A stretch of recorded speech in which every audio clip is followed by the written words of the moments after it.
Bom, hoje, na nossa formação continuada de doutrina, vamos falar sobre os dogmas marianos.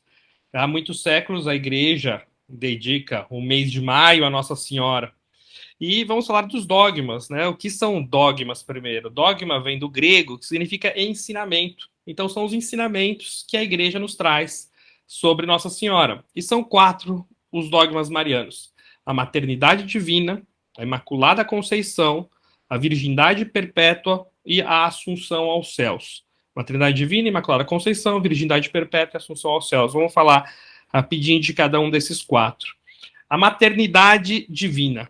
Então, a festa, a solenidade, não é só uma festa, uma solenidade de Santa Maria, Mãe de Deus, é uma festa, é uma solenidade de preceito, que se comemora no dia 1º de janeiro. Então, o preceito não é a missa do Ano Novo, não é a missa de Ano Novo, mas sim o preceito da solenidade de Santa Maria, Mãe de Deus, dia 1º de janeiro. Foi definido, né, esse dogma no Concílio de Éfeso, que aconteceu do dia 22 de junho até setembro do ano de 431, né, onde Maria foi tida como Mãe de Deus. E o que a tradição nos conta, né, que é bem interessante, é que Maria morou em Éfeso, né, com São João. Então, e lá foi definido o dogma da maternidade divina. Maria é mãe de Deus. Por quê? Maria é mãe de quem? Né?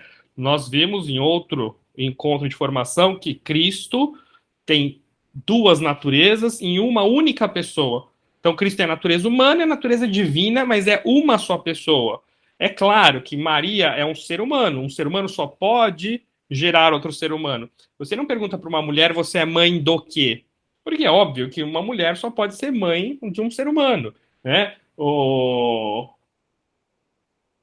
Qualquer outro animalzinho, né? Uma gata vai ser mãe de um gatinho, né? É, o, uma vaquinha vai ser mãe do bezerrinho, né? Uma mulher só pode ser mãe de um ser humano. Então, Maria não poderia, obviamente, gerar a natureza divina. Maria gerou a natureza humana. Mas a natureza humana de quem? De uma única pessoa. Só existe uma pessoa que é formada por 2 naturezas, que é Cristo. Então, Maria é mãe da segunda pessoa da Santíssima Trindade.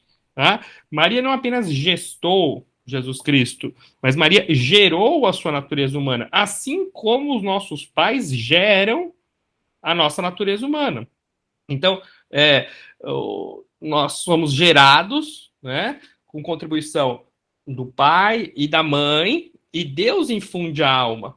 Maria, sem participação de homem, gerou e gestou a natureza humana de Cristo. Tá? Então ela está gerando e gestando quem? A segunda pessoa da Santíssima Trindade. Quando a gente fala que Maria é mãe de Deus, é óbvio que Maria não é anterior a Deus. É óbvio que Maria não é a fonte de Deus. Tá? Deus é a primeira fonte de tudo. Mas quando a gente fala que Maria é mãe de Deus, é porque ela gerou a sua natureza humana e o carregou em seu útero. Quem ela carregou? Quem ela gerou? O Deus encarnado.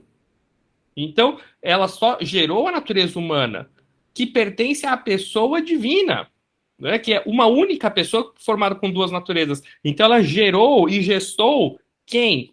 Deus encarnado, Deus feito homem, o Cristo, que é Deus. Por isso que Maria é mãe de Deus e, definido no Concílio de Éfeso, né? Podemos chamar ela em grego Theotokos, mãe de Deus, em latim Deípara, né? Aquela que gerou a Deus. Os nossos pais também não geraram nossa alma. Nossos pais geraram nossa natureza humana, que é a única que nós temos, né? Nós temos a nossa natureza humana, nosso corpo, onde a alma é infusa por Deus. Cristo tem a natureza humana e a natureza divina. A natureza humana de Cristo tem a alma, então Cristo tem corpo, alma e natureza divina. A natureza humana de Cristo é composta pelo seu corpo e sua alma. Então Cristo também tem alma. Maria gerou a natureza humana e a alma de Cristo, obviamente que não, a natureza divina de Cristo já existia antes de todos os séculos, né? Cristo, como Deus, sempre existiu e sempre existirá. Né? E muitos perguntam também aonde está escrito na Bíblia que Maria é mãe de Deus. Está na Bíblia, né? Na Bíblia está escrito que Maria é mãe de Deus. Como assim as pessoas vão falar? Isso não está escrito na Bíblia? Claro que está. Está lá em Lucas, capítulo 1. Se formos ler lá o capítulo 1 de Lucas, versículo 41 a 43, o que nós temos aqui? Quando Isabel ouviu a saudação de Maria, a criança saltou de alegria em seu ventre. Isabel ficou repleta de Espírito Santo e com voz forte exclamou: Bendita és tu entre as mulheres, e bendito é o fruto do teu ventre. Como me acontece que a mãe do meu Senhor venha a mim? A mãe do meu Senhor? Quem é o Senhor de Isabel? É Deus. Que a mãe de Deus venha a mim, que a mãe do meu Senhor. Então, Isabel claramente chama Maria de mãe de Deus, mãe do Senhor. Né? Então, tá escrito, inclusive, na Sagrada Escritura. Então, primeiro dogma, né, dogma, ensinamento. Primeiro ensinamento, a maternidade divina. Segundo ensinamento, tá, segundo o dogma mariano, a sua Imaculada Conceição. Conceição significa concepção. Né? Maria foi concebida imaculada, Imaculada Concepção ou Imaculada Conceição. Comemoramos essa solenidade, né, no dia 8 de dezembro. Tá? Porque no dia 8 de dezembro de 1854, o Papa Beato Pio IX, né, promulgou a sua bula Ineffabilis Deus, né, sobre o dogma da Imaculada Conceição. Dia 8 de dezembro é um dia de preceito. Então, aqui no Brasil, os dias de preceito são todos transferidos para o domingo, com exceção de 4. O Natal, que é, né, sempre 25 de dezembro, claro. O Santa Maria Mãe de Deus, que é 1º de janeiro. Corpus Christi, que é sempre numa quinta-feira. Então, esses 3 são sempre feriados. Dia 8 de dezembro é o único dia de preceito que não é feriado. Os dias de preceito são aqueles que nós devemos ir na missa, né? São os domingos e esses 4 dias. 1º de janeiro, 25 de dezembro, Corpus Christi e 8 de dezembro. 8 de dezembro é o dia que comemoramos a Imaculada Conceição, um dia de preceito. Tá? Olhemos para a saudação do arcanjo Gabriel, também Lucas, capítulo 1, versículo 28. Alegra-te, cheia de graça, o Senhor está contigo. Né? E Maria se espanta um pouco com essa saudação. Uma coisa que podemos notar é que toda aparição do anjo, a pessoa se assusta com o anjo, porque o anjo é uma coisa tremenda, uma coisa, uma natureza assim, muito superior à nossa, né? Maria não se assustou com o anjo, mas se assustou com a saudação. Ou seja, a natureza de Maria era tão elevada que ela nem se assustou com o anjo, mas com a saudação, por causa da sua humildade. Alegra-te, cheia de graça. Né? E se nós pararmos para olhar essa saudação, realmente é uma saudação estranha. O anjo podia chamar ela de tanta coisa, né? O anjo podia falar, alegra-te, doce senhora, alegra-te, ó escolhida, alegra-te, nobre judia, alegra-te, bela mulher. O anjo poderia falar várias coisas, e o anjo chamou de cheia de graça. Né? Então, porque ela é, né, no latim, gratia plena, cheia de graça.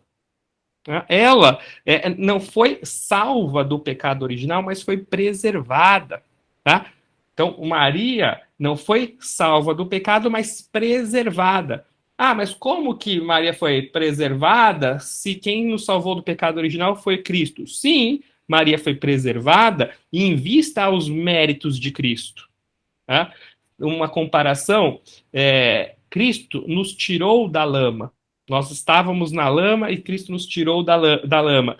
Quanto à sua mãe, Cristo a segurou, não deixou nem que ela caísse na lama. Então, Maria foi concebida sem pecado original, já, desde o ventre de sua mãe. Tá? Então, Maria não teve o pecado nem na gestação de Santa Ana, em vista aos méritos de Cristo. Tá?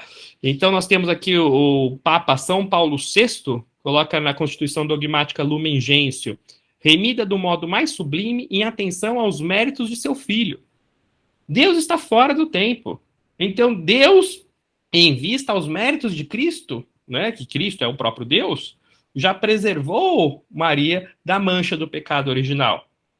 Né? Então, Maria não teve o pecado original em vista aos méritos de Cristo. Então, sim, foi Cristo que salvou Maria, mas Cristo não limpou o pecado dela como fez conosco. Cristo não deixou que ela tivesse esse pecado. Né? Acho que a ideia dessa poça de lama é bem interessante para ver isso, né? E ela permaneceu sem pecado durante toda a vida. O Catecismo da Igreja Católica diz: pela graça de Deus, Maria permaneceu pura de todo o pecado pessoal ao longo de toda a sua vida. Então, Maria não teve nenhum pecado, né? Inclusive durante toda a sua vida. Ela sempre foi imaculada. E o dogma da Imaculada Conceição, ele foi, né, promulgado, digamos assim, em 1854. 4 anos depois, no dia 25 de março de 1858, na festa da Anunciação, 25 de março é a Anunciação, né, Nossa Senhora apareceu a uma menina de 14 anos. Essa menina, muitos de vocês já devem ter ouvido falar, Bernadette Soubirous, tá? E ela se apresentou como para Bernadette Soubirous? Je suis l'Immaculée Conception. Eu sou a Imaculada Conceição, a Imaculada Concepção, Nossa Senhora de Lourdes, estamos falando aqui, né, na França. E a menina, coitada, ela nunca ouviu aquela expressão, ela nem sabia, saiu da gruta repetindo aquela palavra, foi contar para o padre, ela nem sabia direito falar que palavra que era aquela, e o padre ficou espantado quando ela contou que a senhora que ela tinha visto tinha se apresentado como a Imaculada Conceição. Então, Nossa Senhora confirmando, né, esse dogma. Então, a primeira, maternidade divina, a segunda, a Imaculada Concepção, e a terceira, virgindade perpétua. O que é virgindade perpétua? Maria é virgem antes, durante e após o parto. Antes do parto, Maria é virgem. A Escritura diz: eis que uma virgem conceberá. Então, Maria é virgem antes do parto. Maria é virgem durante o parto, por um milagre de Deus. São Tomás de Aquino diz na sua Suma Teológica, né, na questão sobre a virgindade da Santa Virgem Maria. Diz o Concílio de Éfeso: a natureza destrói com o parto a virgindade, mas a graça uniu o parto à maternidade com a virgindade. Logo, a mãe de Cristo a mãe de Cristo foi virgem mesmo no parto. Então, Maria foi virgem antes do parto, foi virgem durante o parto e é virgem depois do parto, permaneceu sempre virgem. Né? Outra coisa que nós olharmos, e São Tomás de Aquino fala isso também na sua Suma, né? Olhemos para uma pergunta que Nossa Senhora faz ao anjo. São Tomás pergunta na Suma se Nossa Senhora teria feito voto de virgindade perpétua. E ele conclui que sim, que Nossa Senhora fez voto de virgindade. Por quê? Quando o anjo anuncia que Cristo virá, Nossa Senhora pergunta para o anjo, Nossa Senhora já estava noiva de José, né? E ela pergunta para o anjo: como se fará isso se eu não conheço varão? Né? Se eu não conheço homem, não conheço varão, como se fará isso? Imagina, é uma pergunta muito estranha. Uma mulher noiva que vai se casar, um anjo vem anunciar: olha, o seu filho vai ser o Messias. E a mulher pergunta para o anjo: mas como que vai acontecer isso? Se eu não conheço, né, nenhum homem? O anjo viraria para essa mulher e falaria: minha senhora, a senhora quer que eu desenhe aqui? A senhora acredita em cegonha? A senhora vai casar, né?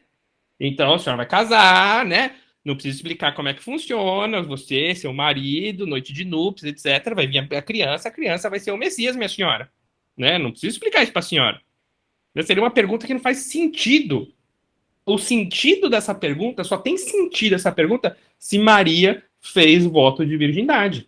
Como Maria fez voto de virgindade, de ser virgem perpetuamente, ela pergunta ao anjo: como vai acontecer isso? Eu devo revogar o meu voto?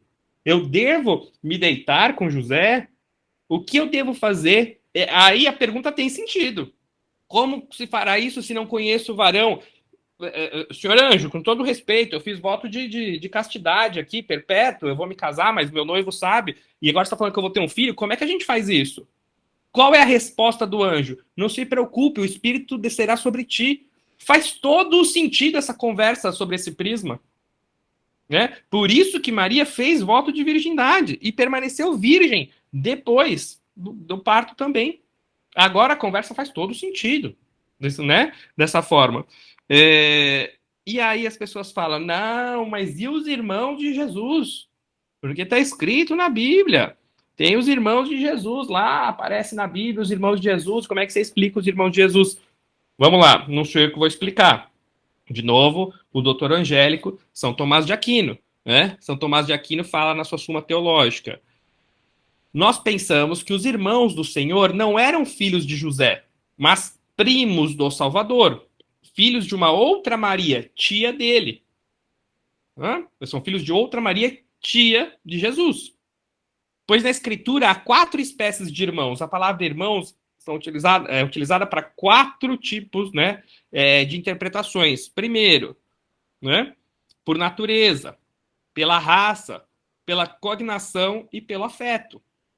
Donde os serem chamados irmãos do Senhor, não por natureza, como se fossem nascidos da mesma mãe, mas por cognação, quase como sendo os seus consanguíneos.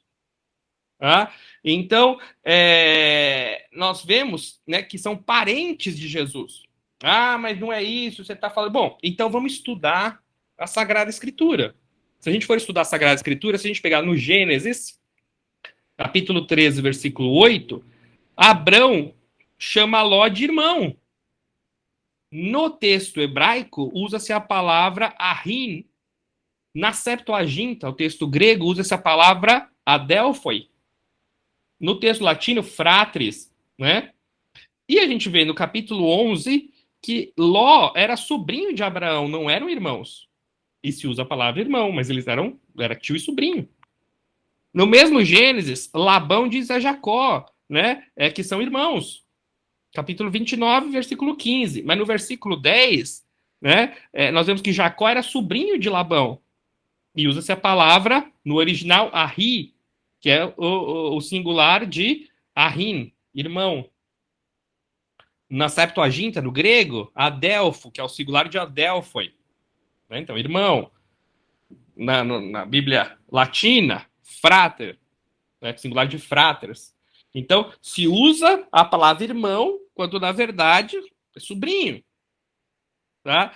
Se nós formos no Novo Testamento, o texto original grego, tá? Onde se fala, sua mãe não se chama Maria e seus irmãos não são Tiago, José, Simão e Judas, a palavra usada no original grego é adelphoi, irmãos, fratres.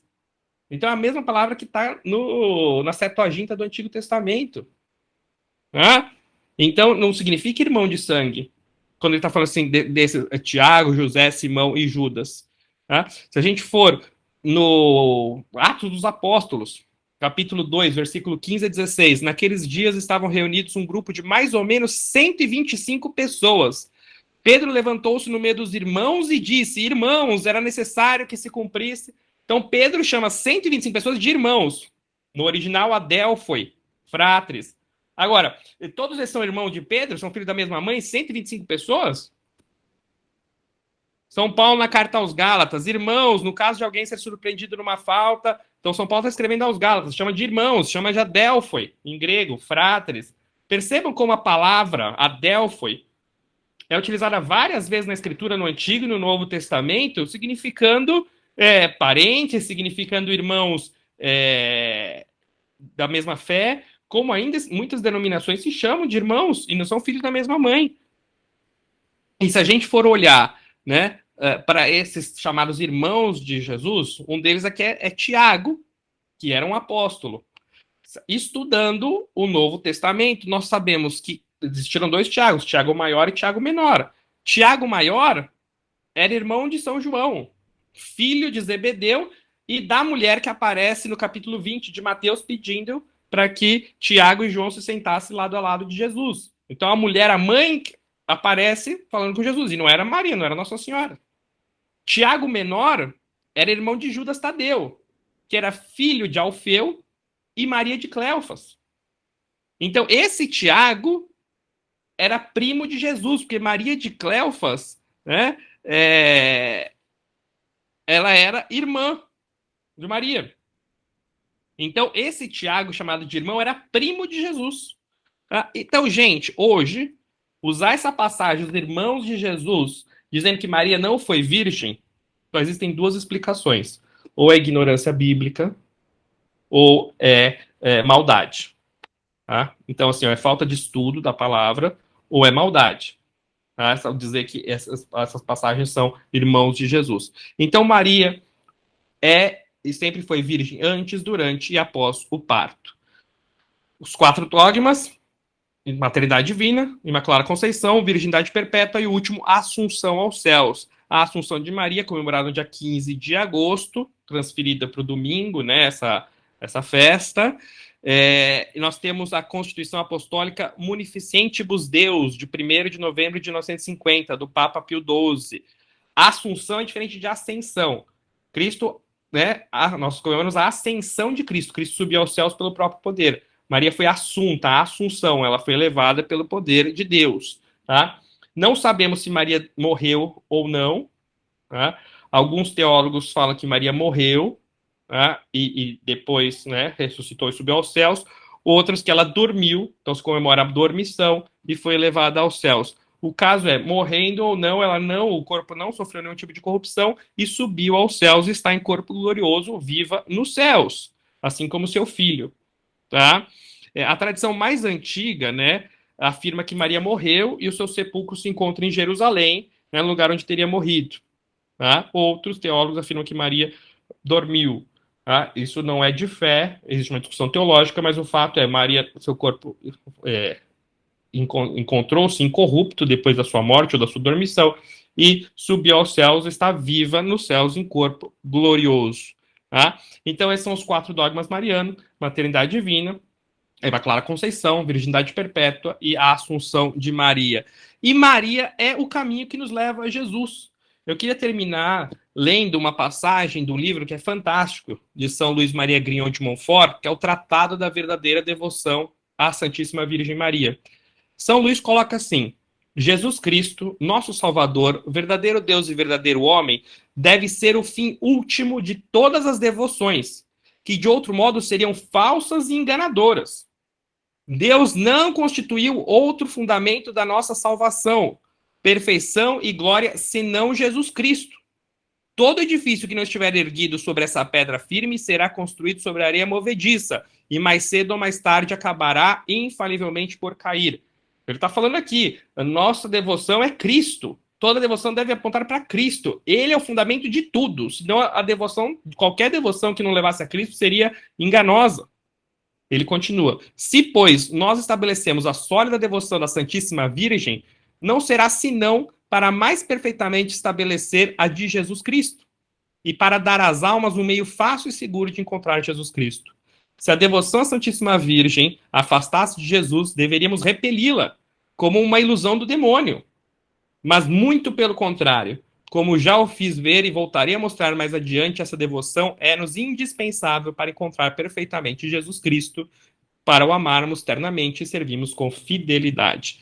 Então, a devoção de Maria, nós não adoramos Maria, Maria não é uma deusa, tá? Só existe um Deus e em 3 pessoas, o Pai, o Filho e o Espírito Santo, mas Maria é um caminho seguro que nos leva ao seu Filho.